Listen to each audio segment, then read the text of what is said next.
Big boss 15 का आज का एपिसोड भाई गजब रहा। विशाल की सारी असलियत सामने आ चुकी है हम सभी के, और वो सारी असलियत लेकर आई है तेजस्वी प्रकाश।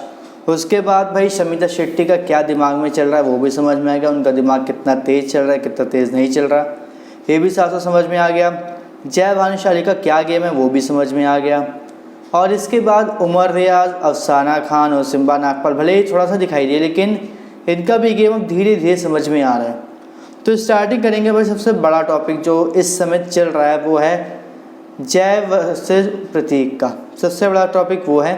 फिर उसके बाद जो सबसे बड़ा टॉपिक है वो है कि विशाल का जो तेजस्वी के साथ वो जिस तरीके से क्रीपी हो रहा था उसके ऊपर क्या था।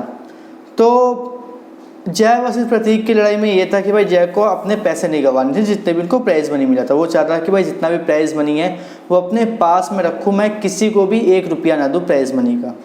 लेकिन जब आज उसको जो कल उसको मौका दिया गया, दूसरा मौका जो सुनटरी ने दिया था, तो उन्होंने ये कहा था कि आप पूरे 25 लाख रुपये जो तुम्हारे बच्चे हैं प्राइज़ मनी के उनको गंवा कर डायरेक्ट घर के अंदर आओ। तो उसने ये कहा था जय ने कि मेरे साथ 5 लोग और हैं, मैं उनकी वजह से इस 25 लाख रुपये की वजह से मैं उन 5 लोगों को ऐसा नहीं कि मैं घर से बाहर कर दूं, जो देखा जाए तो एक तरीके से वैलिड है। लेकिन जब प्रतीक वर्सेस जय हो रहा था, जब प्रतीक और जय एक दूसरे से लड़ रहे थे प्रिंट वाले टास्क में, नोट को प्रिंट करने वाले टास्क में, तब जय के दिमाग में ये नहीं आया कि सिम्बा, आकाशा, उमर, अफसाना और क्या कहते हैं ईशान और मायशा है, ये लोग भी उसकी वजह से सफ़र हो रहे हैं। उसका ये मानना था कि भाई का अगला चांस मिलेगा हमें, और अगला चांस क्या पता हमें बिना पैसों वाला मिले। क्यों भाई, ज़रूरी है। नहीं मिला फिर क्या करोगे, और देखो नहीं मिला। एक्सपेक्टेशंस बहुत लगा रहा है करण। वो समझ रहा है कि भाई उसको इस गेम के बारे में एक एक पॉइंट पता है, उसको सब कुछ मालूम है कि गेम में क्या होगा कैसे होगा, लेकिन उसको घंटा कुछ नहीं पता कि क्या कर रहा है वो, और गेम में आगे क्या होगा। वो बहुत अपने आप को मास्टरमाइंड बनने की कोशिश कर रहा है। वो ये सोच रहा है कि प्रतीक को हरा दूंगा बस बहुत कुछ हो जाएगा। लेकिन जय बेवकूफ़ लग रहा है, पूरा का पूरा वो बेवकूफ़ लग रहा है। 1% इसमें डाउट नहीं कि वो बेवकूफ़ी ना करा, वो पूरा का पूरा बेवकूफ़ लग रहा है, और इसमें कोई भी डाउट नहीं है, 1% डाउट नहीं कि वो बेवकूफ़ नहीं लग रहा। इसके बाद भाई विशाल कोटियन, मुझे पहले हफ्ते में विशाल काफ़ी ज़्यादा पसंद आया था, जिस तरीके से वो कैमरे पे बात करता था, और वो एंड में जाता था एक जो क्या कहते हैं उसे मुहावरा कहा जाता था, वो सब अच्छा लगता था। लेकिन जैसे पहला वीक पास हुआ, दूसरे वीक में देखने लगा कि भाई वो वही एक चीज़ घिसी पीटी कर रहा है। सुबह उठ के बोलता है आज नया दिन चालू हुआ है, आज ये है बोल बम, ये वो फलाना ढिमका। तो उसके बाद से मैं ही नहीं, न्यूट्रल ऑडियंस हो या फिर कोई और भी हो, सबको वो मतलब इरिटेट कर रहा है, बहुत ज़्यादा इरिटेट कर रहा है, और किसी को भी वो पसंद नहीं आ रहा। लेकिन हद तो तब हो गई थी जब परसों लाइव फीड में हमने देखा था किस तरीके से वो तेजस्वी से चिपकने की कोशिश कर रहा था, बार बार ज़बरदस्ती हक कर रहा था, जबकि तेजस्वी उसको बोल रही थी कि पीछे हट, मुझे नहीं करा। वो डायरेक्टली नहीं बोलती, इसलिए उसने पुश करा, तब भी वो नहीं माना। लेकिन मजबूरन तेजस्वी को फिर विशाल के ऊपर चाय फेंकनी पड़ी। उसके बाद भी विशाल शांत नहीं हुआ। उसके बाद जब वहाँ पे शमिता आई, देखा कि शमिता वहाँ पे घूम रही, उसके बाद विशाल शांत हुआ, और फिर उसने अपनी हरकत बंद की, जो चीज़ें बहुत ज़्यादा डिस्गस्टिंग है, बहुत ज़्यादा। यार तुम मतलब अपने आप को तुम ये दिखा रहे कि तुम बहुत अच्छा कर रहे हो, तुम एंटरटेन कर रहे हो, जो तुम कर रहे हो बहुत अच्छा है, क्यूट है, फ़नी है, लेकिन ये बिल्कुल भी फ़नी डिस्गस्टिंग है, बहुत ज़्यादा, साथ ही क्रीपी बहुत है ये। और इसी बारे में वो जय को बताती है कि देखो कैसे कैसे कर रहा है। वो आता है वो मतलब एक जो मुहावरा बोल के जाता है और जेब में हाथ डाल के जाता है, तो उस पर वो बोलती तेजस्वी कि मैं तो तुम्हें हमेशा देखती हूँ, जब भी तुम आते हो ऐसे बोल के लाइन चले जाते हो। तो इस पर वो बंदा बोलता है कि फिर मैं बताऊँ तेरा ह्यूमर क्या है, तेरे ह्यूमर की सच्चाई बताऊँ, तो क्या करती है इसके लिए। तो ये बात क्या मतलब है इसका कि क्या करती है, हम भी जानना चाहते भाई क्या करती है बताओ। मुझे नहीं मालूम कि भाई विशाल को क्या दिक्कत हो रही है, विशाल को क्या प्रॉब्लम हो रही है, क्या उसकी असली पर्सनैलिटी ये है क्या है, आई डोंट नो। लेकिन विशाल बहुत गलत जा रहा है, बहुत ज़्यादा। और मैं ये चाहता हूँ कि भाई ये जो विशाल की हरकतें हो रही है ना क्रीपी वाली, ये इसके साथ तेजस्वी के साथ, इसके ऊपर भाई सलमान कुछ ना कुछ बोले। मैं चाहता हूँ कुछ ना कुछ बोला जाए, क्योंकि ये बहुत ज़्यादा ओवर लिमिट हो रहा है। तेजस्वी ने इसको शांत भी करवाया, इसके अगेंस्ट अब खड़ी भी हो चुकी है, उसको समझ में भी आ चुका है कि विशाल का नेचर क्या हो, विशाल क्या करने की कोशिश कर रहा है। इसलिए मैंने आपको आज अपनी वीडियो में बताया था कि किसी के उसे थप्पड़ मारा था विशाल को, जब वो ऐसी हरकत दोबारा करने की कोशिश कर रहा था। उसके बाद वो बैग बिचिंग कर रहा है, तेजस्वी को ऐसा दिखाने की कोशिश कर रहा है कि वो गलत है, वो मतलब फेक बन रही है, वो सिर्फ एक्टिंग कर रही है कि हाँ कि वो ऐसी क्यूट है, वो ऐसी ही है, बल्कि वो ऐसी है नहीं। इसके बाद ये बोल रहे हो कि भाई क्या कहते हैं, तेजस्वी अपना कोई सामान देना ही नहीं चाहती है, वो बस अपना सामान बचाने की कोशिश करी। हम तो बोले कि सामान ले लो, लेकिन वही नहीं सामान देना चाह रही।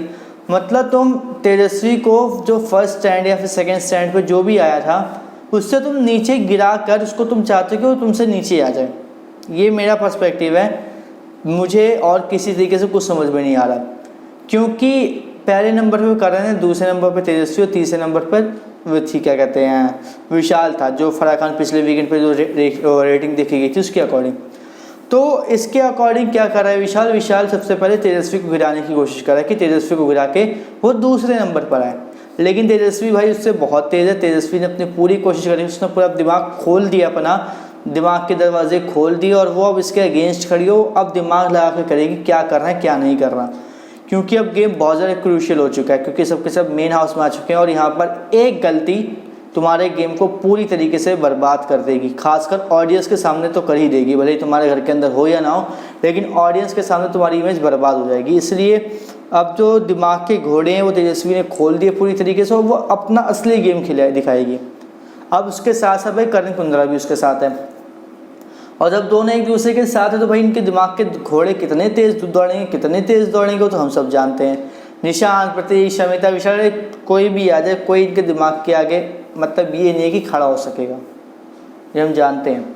विशाल अपने आप को मास्टरमाइंड बनने की कोशिश करता है कि हाँ मैं मास्टरमाइंड बन जाऊँ, लेकिन घंटा मास्टरमाइंड है वो, उसको कुछ समझ में नहीं आता क्या करना है क्या नहीं करना। वो बस ये सोचता है कि मैं जो कर रहा हूँ वो सही है और इससे मेरी जो पोजीशन है वो अपग्रेड होगी, लोगों के सामने मैं दिखा दूँगा कि मैं अच्छा हूँ और तेजस्वी ख़राब हुआ है, वो वैम्प है, वो नेगेटिव है, वो सब कुछ है, लेकिन मैं बहुत अच्छा हूँ, वो ये दिखने की कोशिश कर रहा है।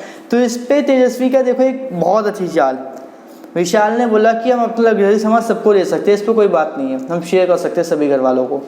तो यहाँ पर तेजस्वी को लेकर ये ना कहे कि तेजस्वी खुद शेयर नहीं करना चाहती, उसने सबको दिल खोल के दिया, चीज़ लो, तुम वो लो क्या कहते हैं मक्खन लो, बटर लो, तुम्हें जो चाहिए कॉफ़ी वॉफ़ी लो, सब कुछ लो, तुम्हें सब मिलेगा। यहाँ पर शमिता का चेहरा इतना बुरा बनता है कि यार ये कर क्या रही है, ये सब तो हमारे लिए था, क्यों दे रहे उन्हें, इतना बुरा चेहरा बनता है शमिता का। उसके बाद जैसे तेजस्वी आती होती Why all they are shouting? वो इतना क्यों चिल्ला रहे हैं? अरे यार तुम इतनी ओवर एक्टिंग क्यों कर रही हो? तुम्हारी शक्ल बता रही है कि तुम्हारी शक्ल पे 12 बच्चों के साथ सामान उनको दे रही है, अगर आगे चल के इसका सामान खत्म होगा तो फिर हमें भी अपना सामान देना पड़ेगा। तो क्या है, या तो तुम सीधा बोलो कि भाई हमें सामान देना ही नहीं, या फिर तुम ये बोलो कि भाई हम सामान देना चाहते हैं लेकिन भाई ऐसा ऐसा हम दे नहीं सकते। मतलब तुम एक चिट भी मेरी पट भी मेरी अड्डा मेरे बाप का, ये वाली कहावत पूरी चल रही है। विशाल और शमिता दोनों एक साथ हो रखे हैं, वो पूरे घर के अगेंस्ट हो जाएंगे पहली बात अभी, और अगर घर के अगेंस्ट नहीं होंगे तो वो ऐसा करेंगे कि सभी के सभी तेजस्वी के अगेंस्ट हो रहे, सभी जो तेजस्वी का दिमाग नहीं कर देगा, तेजस्वी का दिमाग इतना तेज है वो ऐसा होने नहीं देगी। इसलिए भाई विशाल संभल जाओ, बहुत बुरा होने वाला तुम्हारे साथ। शमिता का कुछ नहीं, वो उछल के प्रतीक और निशांत की साइड आ जाएगी, तेजस्वी की साइड आ जाएगी, करण की साइड आ जाएगी, भाई तू अकेला रह जाएगा, याद रख। इससे होता है दिमाग के घोड़े जो उल्टी सी तरफ भाग रहे ना उसको सही डायरेक्शन में लेके जा। वैसे तो इतनी बदतर गलत बातें सुनी है ना तेरे बारे में जो तेजस्वी ने बताई है वो सही नहीं है, उसके वजह तो तेरी इमेज बनी थी ना अभी तक, वो सब वहाँ से ना बिल्कुल नीचे ख़त्म हो चुकी है। पता नहीं भाई क्या दिमाग में चल रहा है, भगवान जाने। अब इसके बारे टास्क की बात करें तो स्टार्टिंग में टास्क हुआ था, इस टास्क में एक बात बोलूँगा कि भाई अफसाने साज की कसम खाई हो, किसी की भी कसम खाई हो, लेकिन उस बंदे ने दिमाग बहुत तेज़ चला लिया। उमर ने जितने भी टिकट्स उसने लिए थे सिम्बा के, मतलब वो जो प्रिंटेड जो थे नोट्स, उसको लेकर उसने अफसाना को दे कि जाके दे कर आ। लाइव फीड में बात हुई थी, एपिसोड में दिखाएगा, लाइव फीड में बात थी कि तू जाके उन्हें दे दे। तो अफसाना क्या करती है, वो गई बाथरूम में, जो पुराने वाले जो स्टिकर्स वो थे नोट्स, उनको वहाँ पे उसने छुपा रखा था, तो उन नोट्स को निकाल कर लाकर आकाशा और उसको दे देते हैं सिम्बा को, और जो असली वाला टिकट होता है वो 2 या 3 4 जितने भी होते हैं वो अपने पास रख लेती है और वो बोलती है कि मैं दे रही तुम्हें जो देना है, और उससे अपने पिंड छुड़ा के वो सबके सब उमर पे चढ़ गए।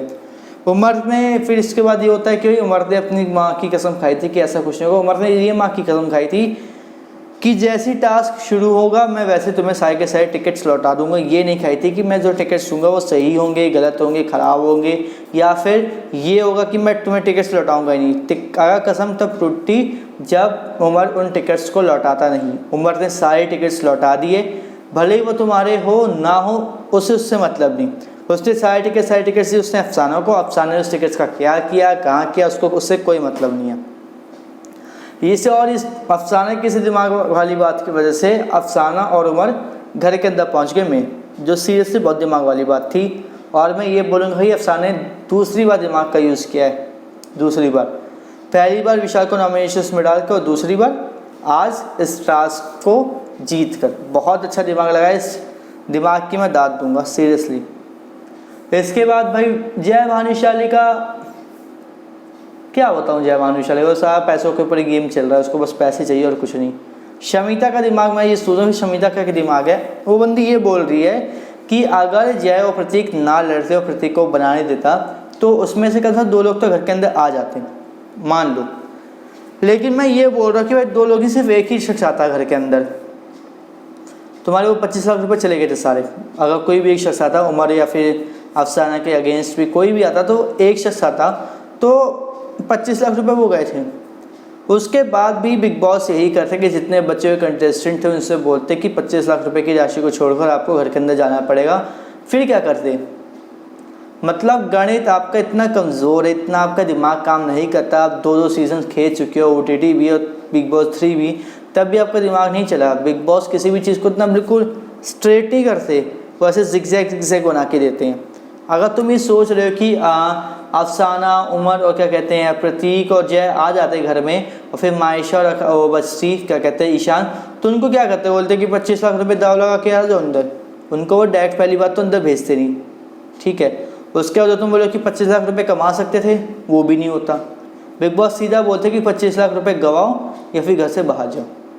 फिर क्या करते थे, तो बोलते अरे ये क्या कर दिया, आए मर गई, हाय मर गई। अरे यार तुम्हारा मतलब बिग बॉस को अगर वो पैसे बचाने थे वो पैसे बचा सकते किसी टास्क के थ्रू, लेकिन उन्हें पैसे नहीं बचाने थे, वो पैसे उनको सभी से छीनने थे। इसलिए उन्होंने ये करा कि सभी के सामने रहते कि 25 लाख रुपए से कमाओ या फिर घर से बाहर जाओ। तो भाई साफ सा सीरियस से सीधा मतलब भी है शमिता शेट्टी जी का दिमाग का, कि उन्हें कुछ नहीं मालूम। मैथ्स तो मेरे को लगता है वो आती नहीं, गणित का तो उनका जी भी नहीं आता, गा भी नहीं आता, इसलिए उनका दिमाग नहीं चलता। और खासकर बिग बॉस 3 दिन सीजन करके आ रही है, तब भी उसको घंटा नहीं मालूम कि क्या होगा बिग बॉस में। 25 लाख रुपए जो उनके गए हैं, जो टास्क जीत के अंदर हैं, वो कमा लेंगे, वो कमाएंगे, ये मैं कंफर्म कर रहा हूँ। आगे चल के एक टास्क होगा क्रिसमस के पास या फिर मैं बोलूँ न्यू ईयर के आसपास से एक टास्क होगा जहाँ पर इनको 25 लाख रुपए फिर से कमाने का मौका दिया जाएगा। साथ में 25 लाख के साथ साथ कुछ एक्स्ट्रा अमाउंट भी हो सकता है जो इनको कमाने का मौका दिया जाए। इसलिए ये कहना कि वो 25 लाख रुपए जो विनिंग अमाउंट है वो जीरो हो चुका है, ये गलत है। 25 लाख रुपए तुम्हें तब भी मिलेंगे। और तुम ऐसा विनर कौन सा बन रही हो ये बताओ, क्या विनर बन रहे? तुम्हारी रैंक तक तो आ नहीं रही ढंग से। टॉप 3 में कौन चल रहा है? करण कुंद्रा, तेजस्वी प्रकाश और प्रतीक सहज पर। प्रतीक को हटा भी लूँ तो मैं किसे लूँ बताओ, कोई है नहीं कोई टॉप 3 में मेरे अलावा, इनके अलावा सॉरी। निशांत भी टॉप 4 में आ रहा है और तुम टॉप 5 में आ रही हो। 5 है सबसे 5वें पायदान तक, तो फिर क्या चांस है तुम्हें कुछ मिलेगा? कुछ भी नहीं मिलने वाला। तो फिर तक करना क्यों? तुम्हें क्यों दिक्कत हो रही? बाकी किसी को दिक्कत हो नहीं रही, सब आराम से शांति से बैठे। एक तुम एक तुम्हारा भाई, क्या दिक्कत हो रही है? भगवान जाने भाई क्या दिमाग पा रखा है इनका, ऊपर वाला जाने। मेरे को खुद समझ में नहीं आ रहा कि इनका दिमाग को हो क्या गया मेन हाउस में आने के बाद। जंगल वाले घर में से सही दिमाग चला, लेकिन जैसे मेन हाउस में इनका दिमाग पता नहीं शॉर्ट सर्किट हो गया, फिर खुशी कुछ ज़्यादा हो गया, दिमाग ख़राब हो गया, सब लोग उल्टी सीधी हरकतें करें सब। लेकिन भाई तेजस्वी और करण के बीच का बॉन्ड अब गहरा हो चुका है बहुत ज़्यादा। दोनों रिलेशंस के बारे में बात कर रहे थे कि करण कुंद्रा का रिलेशन कैसा था, उसकी जो एक्स थी उनके साथ, क्या उसका उन्होंने कभी ऐसा कि वो मतलब रिलेशन में ऐसा कुछ हो चुका हो कि मतलब उनको लगा कि नहीं यार ये रिलेशन गलत जा रहा है, मुझे वापस हट जाना चाहिए, मेरे को तोड़ देना चाहिए। ऐसी सब बातें हुई थी, क्या क्या चीज़ें हुई थी, वो सब करण कुंद्रा से जानने की कोशिश कर रही है बस। क्योंकि मेरे ख्याल से, मेरे अकॉर्डिंग तेजस्वी करण को लाइक कर रही है मेरे अकॉर्डिंग। बाकी अब देखते हैं क्या है कैसा है। इसके अलावा मुझे कुछ समझ में नहीं आ रहा कि भाई इन दोनों के बीच में क्या है। लेकिन हाँ, प्रतीक की भाई मैं दात मानूंगा सच में। प्रतीक के लिए तालियां इसलिए क्योंकि उस बंदे ने भाई जो उसका जो प्रिंट बनाने वाला था वो आखिर में टूट चुका था, फट चुका था, लेकिन तब भी बंदे ने कोशिश की उसको किसी तरीके से बनाने की। जय ने नहीं बना दिया, लेकिन उस बंदे ने आखिरी पल तक कोशिश की जब तक दूसरा वाला फट नहीं गया। इसके लिए मैं सीरियसली बोलूँगा कि भाई कसम से बहुत बंदा उसके अंदर डेडिकेशन है। वो टास्क को मतलब सबसे एंड तक, चाहे एक सेकंड तक जब तक बचता है ना, वो तब तक उस टास्क को खेलेगा। इतने ज़्यादा उसके अंदर डेडिकेशन है और ये मुझे अच्छा लग रहा है। और इस समय प्रतीक की जो इमेज है वो भी पॉजिटिव वे में जा रही है, सबसे पूरा पॉजिटिव बंदा दिखाई दिया। और मैं ये चाहता हूँ कि भाई वो बंदा ऐसे ही चलता रहे, बस वो टॉप 3 में आ जाएगा। अगर वो बिल्कुल सेम इसी फ्लो में आगे बढ़ता रहा, वो टॉप 3 में आएगा, ये मेरी गारंटी है। टॉप 3 में कोई और नहीं आएगा, सिर्फ प्रतीक होगा, करण होगा और तेजस्वी, बस ये 3 टॉप 3 में आने के लायक है इस समय तक। इसके अलावा कोई टॉप 3 में आने के लायक नहीं है। प्रतीक अपना टास्क में कंटेंट देता है, करण कुंद्रा अपना दिमाग लगा के कंटेंट दे रहा है और तेजस्वी प्रकाश अपनी मस्ती मजाक से कंटेंट दे रही है। और इसके अलावा कोई भी ऐसा बंदा मुझे नहीं दिखाई दे रहा जो इस समय कंटेंट दे रहा हो। हाँ, मेन हाउस में आने के बाद भी लोगों के पत्ते खुलेंगे, लोगों की ऐसे सामने आएगी, तो इसके लिए आप कह सकते हैं, वेट कर सकते हैं कि शायद इनका कुछ ऐसा कुछ हो सकता है, कोई पत्ता खुले। बाकी देखते हैं क्या होता है। और हमें कमेंट करके आप बताओ कि क्या रिव्यू में मेरे से कुछ छूट गया, कुछ ऐसी बात थी जिसको मैंने गलत वे में ले लिया, फिर उसका मैंने जो ओपिनियन दिया वो गलत दिया। जो कुछ भी है कमेंट करके बताओ। और इसी तरीके की लाइव फीड की अपडेट्स जैसे मैं देता हूँ, उसके लिए रिव्यू पाने के लिए या फिर और भी कोई अपडेट्स के लिए चैनल को सब्सक्राइब कर लो, बेल आइकन को दबा लो, ताकि आपसे मिस ना हो हमारा कोई भी लेटेस्ट अपडेट।